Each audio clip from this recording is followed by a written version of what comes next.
Good afternoon. This is Xfinity Talks on education, teaching high levels, teaching advanced levels. What does it entail? How do we prepare for it? What is the teacher's profile? And what should we include in a lesson plan for advanced level students? These and other questions we will answer along with Peter Nesbitt. Hi. Rob Wiley. How are you doing? Graham Bell in Malaga. And all of you. Feel free to send your comments, ask your questions on YouTube. Microsoft Teams. My name is Radmila Gurkova. Let's get started. Okay. So, I'm often approached by learners and they, at a high level, at an advanced level, they seem to prefer to have a native teacher because they can work better on their fluency and pronunciation. On the other hand, from the teacher's perspective, knowing that the conversational approach is probably the preferred by the students, we need to plan accordingly. So how exactly do we plan for that? And what should our attention be when correcting, when preparing for lesson plans? So maybe Peter, let's start with your experience as someone who has been doing teacher selection for a long time and training. Yes. What should the profile of the teacher be? Yeah. Well, I think it's interesting that you mentioned about being a native speaker, and it's true that students will often believe and they'll often ask for a native speaker to teach them. So they tend to go with the assumption that if you're a native speaker, you must be a good English teacher. I would say that's not necessarily true. A couple of reasons. One, native speakers don't always have a firm grasp of the English language. I'm sure Rob in English, I'm from Northern Ireland, we were brought up in the UK education system. We were taught more spelling than we were grammar. Exactly. So we definitely didn't know what a third condition was when we were at school. So you need training, so that's important. And then on the other hand, if you are not a native speaker, just because you weren't born in the UK, or you weren't born in Ireland or America or whatever, that has no bearing on whether you can teach a certain subject. What does have a bearing is that you need to be fluent, a firm grasp, you need to be well prepared, have good material, and you need to be passionate about teaching. So those are the things I would say are more important than actually being a native speaker. Yeah. So we have here quite a big international community with people from all over the world. Yeah. Have there been cases where students have just said no to a non-native teacher? Yeah. Look, I mean, you can't help but that's the prerogative of a client. That's the student. So the student or the company, they will sometimes say, look, I want to have this type of profile. I want to have this person teach me, and I think that is the job of the school or the teacher to be able to assert your authority as a teacher, to be able to say, look, I know what I'm talking about, I know about education, I know about English teaching. Yes, you're asking for a native speaker. That's not necessarily what you need, although you may get a native teacher. I mean, there are lots of them. But actually what's more important is that you have someone who's well trained, there's good methodology, patient, all that sort of stuff. So yes, people will ask, but just to conclude that, you have to as a service provider, you're the expert, you're the one that has to be able to say, actually, this is what you need. But we have non-native English speakers here, so we have people from Germany and Holland, Sweden, South America, and Spain, of course, because we're based in Spain, so naturally we get people who live here. Okay, so we take a conversational approach, probably because students prefer to work on their fluency, pronunciation. But does that mean that the class has to be improvised?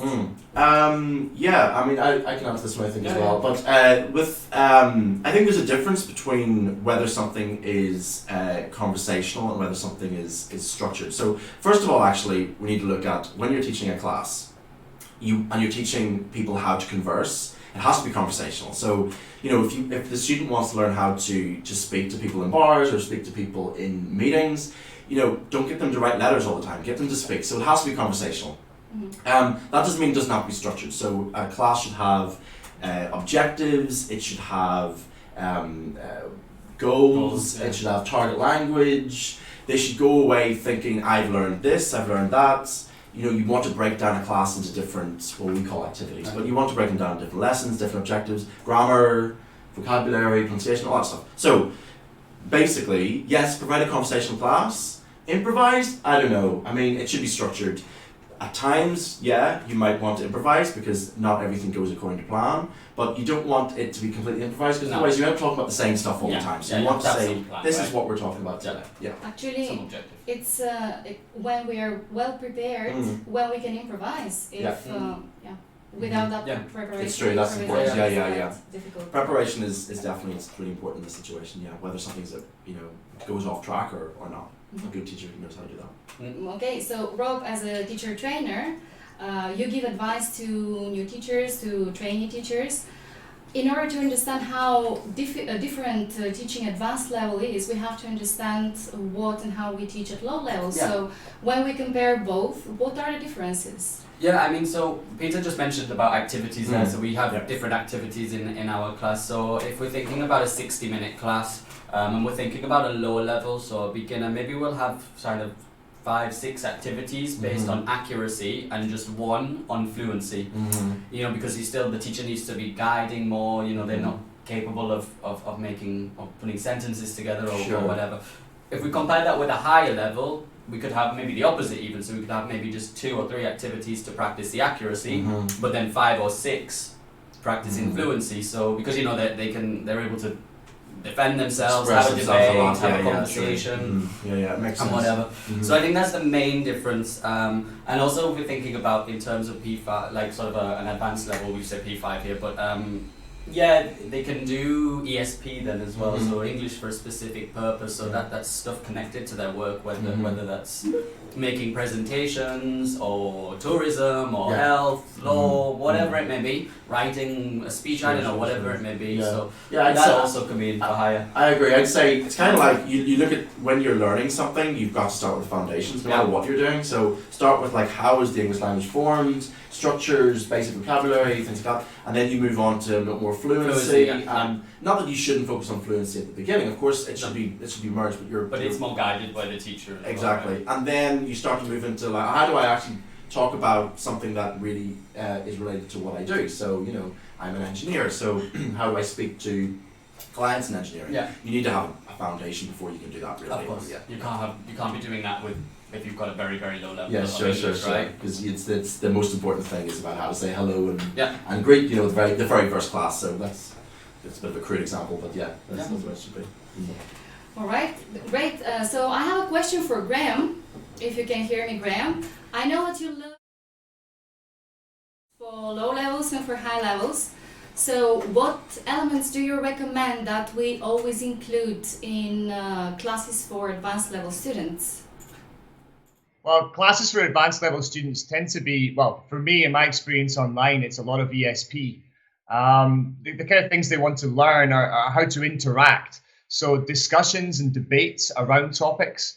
So the kind of topics that are going to stir and get them to think and get them to challenge their beliefs so they can express themselves are the kind of activities that I like to teach to advanced levels.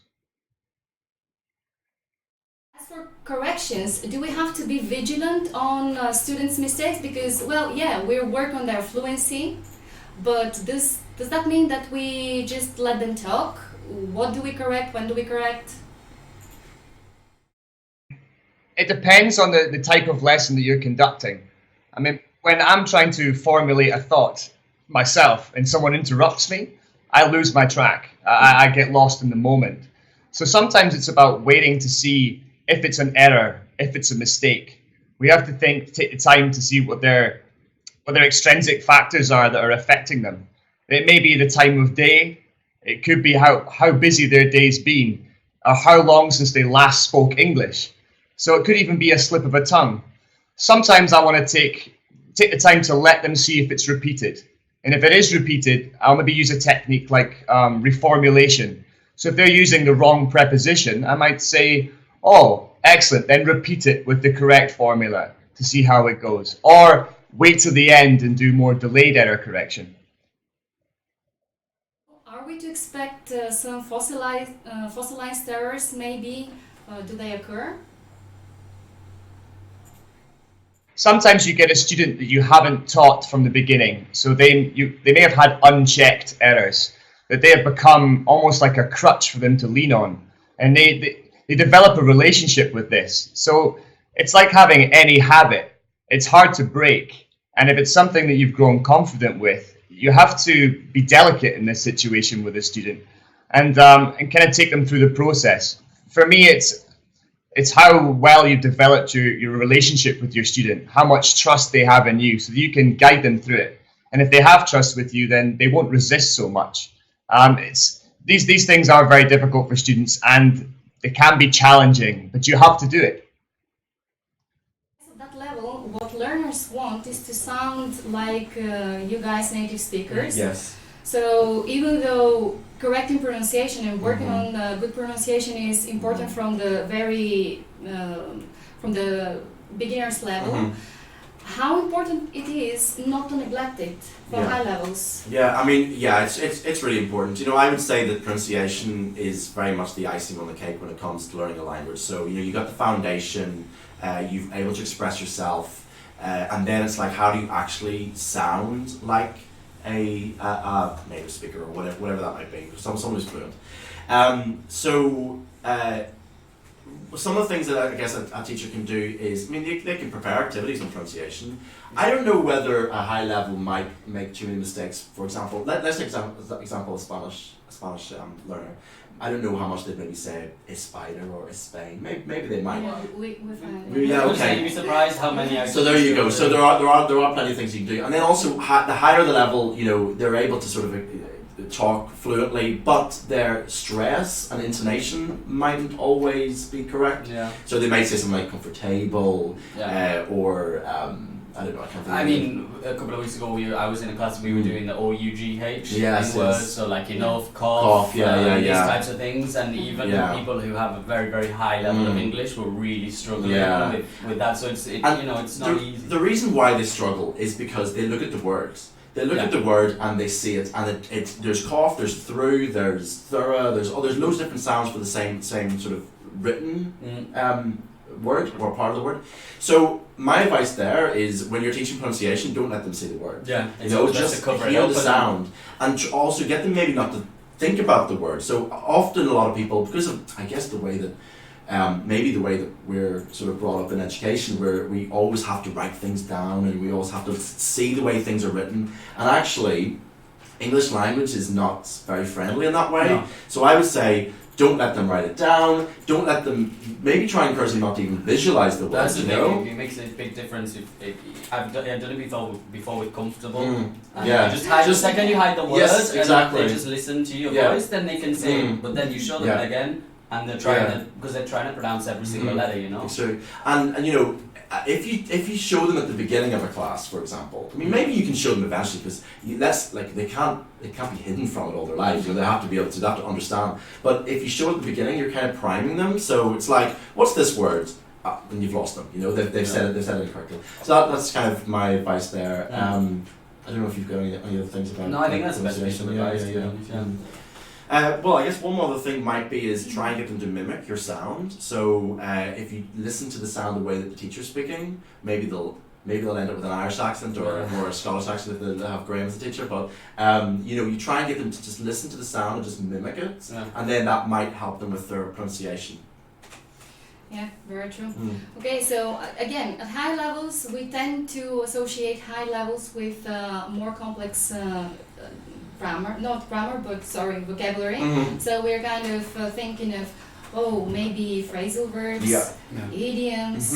Is it only about vocabulary, or we should also include some grammar, more complex syntax structures, for instance? Yeah, I think, I would agree with the two, but definitely going on to that point about the grammar. Often you get students who maybe say something very correct in English, but it just sounds a little bit strange because we wouldn't actually say it that way. So I think things like that for higher levels, more so than with the lower levels. So I tend to I completely agree. I think that that still oftentimes a high level student will say something and you think, well, it's correct. And you understand it, and it makes sense. Just sounds a bit strange. So I think that a teacher should always think of, you know, ways to make them sound like they are more, you know, like that. And you know, we talked about grammar, or talked about with vocabulary and grammar. We mentioned about phrasal verbs and idioms, and you know, yes, I think that that is quite a common thing to learn, but I think that it's really, really important. So, for example, with idioms, you know, and also not only a native person needs to be able to can only teach idioms. Anyone can teach idioms because, for example, I know some idioms because I used to work in banking and people use buzzwords all the time. Someone who hasn't worked in that field, Maybe wouldn't know them. maybe they haven't heard of them. You know, so I think that everyone can bring something, and also just on that point, idioms are very specific to where you find them. So different parts of the world, business, on the streets, you know, that sort of stuff. So there's still really important stuff to learn when it comes to idioms and phrasal verbs. And then grammar. I mean, you know, you've got high level grammar like reported speech, active and passive voice, stuff like that. So and maybe combination of grammatical structures. You can put things together like passive voice with perfect tenses and things like that. You know, so when you start to combine things, then it really starts to become more complicated. No. What about register? Like colloquial speech, word formal, informal, this type that's of really thing. important. And how, you know, things like, I know, again, living here, Spanish are a lot more direct when ordering in a bar, so maybe, you know, things like that, these little cultural things, I think. And I have an example where someone I've spoken to is a high level student, and they've gone overly polite. They've turned the register up like you know to 100, 180, you know. So and it's like it wouldn't quite go so you know. So it's like lots of modal verbs and all these polite words and please and thank you so in one sentence, and you know. So it is it's about register is interesting because it's about getting something appropriate. For the situation, for where you to are. not offend us fragile British people, you know, because we're quite soft in that way. So so you'd be super polite if you're speaking to your manager, for example, or a client. Like neutral if you're in a bar, for example, or in a restaurant. Or even a client that you've gotten to know and you want to speak to them on a sort of a more friendly level, manner. So I think register is really important. So there's a lot to tweak at that level. Tweaking, that's a good word actually, because a lot of it you are tweaking a lot, really, because the substance is there. You're just like, it's just, you just gotta make it a little bit more, you know, like us. Excellent. So Graham, actually we have a comment. Great tips about correcting students, Graham. Have you ever come across a high-level student who didn't react well to a correction? How can we go about it? Good question. I've not really encountered that before. I guess it depends on the relationship. I think when you first start working with a student, you can't. Well, I'd lay off error correction quite at the start. If it's someone you only see once, then you have to do it. But if you know you're developing a relationship with a client, you want to get to know how they react to when you correct them. If end of the day, it's about what they want from their learning. If they've got this, I say, fossilized kind of way of using grammar incorrectly or whatever it is they're expressing incorrectly, and you challenge it and they don't like it, it's difficult. You are the teacher. They do expect you to teach them. They should respect you more when you do. It's a difficult situation. We have students that want to be corrected pretty much in every single mistake, which is again quite difficult and probably not quite necessary. I think part of it is about getting value for money, I think, because, you know, let's face it, we're providing a business, providing a service, sorry. So I would maybe, you know, if I thought that my students, and I was developing a relationship, if I thought that student was, you know, let's say they're slightly defensive maybe, because I guess that's maybe what's alluding to the comment, then I'd maybe be like, look, you know, we'd sort of have a talk about what the relationship is between the teacher and the student. So, you know, what do you want to get out of this? What's my job? What do you want my job to be? Do you want to learn new things? Do you want to just talk and practice? But how much value are you adding by letting someone talk? Not very much. Not very much. How can you expect to charge? You know, because let's face it, English classes aren't they're not cheap, and you know they likewise whenever I'm learning Spanish, you know they are, you know, they're worth the money, but they're not exactly. So you want to sort of prove your worth in a way. And most students are quite happy and want to be corrected, as you said. It's been very few occasions. That is an exception, I believe. So I think talk to the students, and they're a high level, so therefore you are able to have a conversation in English with them. They might appreciate it. We have a comment about pronunciation actually from Catherine. So she says, do you think pronunciation should be the main focus for high levels? The main focus. Let's say that. Let me give an example, because everything's not black or white when it comes to language. So you get some people who their grammar's fabulous, their vocabulary's wonderful, but they just don't. Their pronunciation's not right. Yeah. So yes, in that situation, yes, that becomes the main focus. If you don't know who the student's going to be, you focus on fluency. A little bit of like we talked about, a little bit of grammar, a little bit of vocabulary, some pronunciation. Pronunciation can be done as you're going along as well, right? That's true. So it's a good start. Yeah. Yeah. So if you don't know anything, then no, it shouldn't be the main focus, but you should still pay attention. Okay, related to that, Josh says, I had a class this week where where we were practicing words with the silent W, like rap, wrong, right. A couple could pronounce it without the W, a few with the W. The pronunciation with the W was so subtle that I couldn't hear a difference, but it caused frustration between the students when I said both sounded correct to me. Yeah. It seemed so obvious to them. They had frustration when they couldn't hear the difference when I said come, like to come and come. It's a very subtle difference. Yeah, I've had students get frustrated as well if they can't hear the difference between two. And it is that's maybe a good example there, but I can't think of one off the top of my head. But just the tiniest of tiny differences, and they get really frustrated and wound up about. I would say that if the mistake is so slight in the classroom, then who's going to notice it in the real world? So, and as for the W sound with the R, I mean, if I think in my head, if I say rap, I mean that's really hard. It's hard to wrap my lips around that one, but it's like that's really hard. That's where the case of maybe hiding the words. Yeah. And even writing it without. Don't even show the word. Don't even show the word. Just say the word, and if it sounds right, then you've got there. Now, when it comes to the WH sounds, actually we used to say. We used to pronounce that more. We used to pronounce the W a bit more. I can't do it, but that used to be an actual sound, whereas now we've lost the W. Yeah. The other thing is we have with pronunciation we have all got different accents and stuff anyway. So what maybe don't be too hard sound right for you actually from the States. It might be all right, and that's good when maybe you've got if I've got a trainee with me and they're from the States or somewhere like that. I point out the difference in the accent with some of the words. Now, comb and come though, I think that is something you need to address. Yeah. That's true. I'm combing later. That doesn't sound right. So you've got to address that. Well, we have quite an interesting comment from a Spanish teacher. She said, "Hi, this is Paula, Spanish teacher. What about language for specific purposes? Depending on the student's needs and learning goals, I use this approach quite often. Well, we mentioned that at that level we use it a lot. ESP. Pay attention to it. That depends on the objective of the class. So do they want to just have a chat? Do they have an English boyfriend or girlfriend or something, and they want to just so that's not a specific purpose really. Well, it could be. Could do, maybe. Maybe why not?